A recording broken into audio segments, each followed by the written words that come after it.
Is starting with asking yourself 3 questions. So what is the skill and the will of my team members? How skilled or capable are they to do this work at hand that I need to distribute? How willing or motivated are they to do this work at hand? If you remember back to our situational leadership podcast, we talked about that a lot. What is your conviction for the work? So how important is this to you? How valuable is this to you? How much do you care exactly how this work gets done and exactly the way that it's implemented and executed? And you should be realistic as a leader in this type of question. And then lastly, what is the risk of the work, or what is its relative importance or urgency?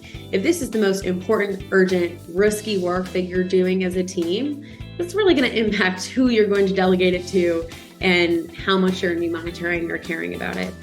From there, to actually begin, I would encourage you to answer these 3 questions.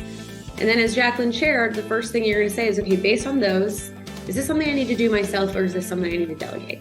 And so the first step in this continuum really is do it myself or delegate. If you're doing it yourself, you're stopping there. If you're delegating, now you're on the sort of continuum of how much do you monitor? How involved are you? Versus delegating it fully and giving away full autonomy to the team member. So the less skilled or willed a team member is, the higher risk or the higher importance of the work, the more you're doing it with them and monitoring the process. So another way to say this is sort of developmental delegation, but this is where we're not just, here's the project, good luck, right? We're probably involved, we're checking in more. Maybe this is more frequent one-on-ones. Maybe you're actually pairing or shadowing and doing the work together.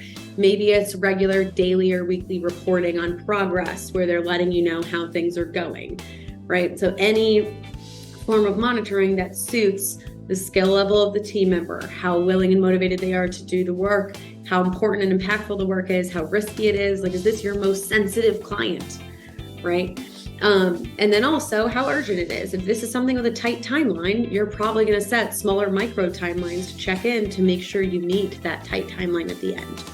So this is where the continuum comes in, is how much are you monitoring? How much are you participating with them? And at the very end of that spectrum, that's full delegation. This is a highly skilled team member who knows what they're doing, and you can leave them fully autonomous to do it themselves. And so those are really the decisions you're making as a manager.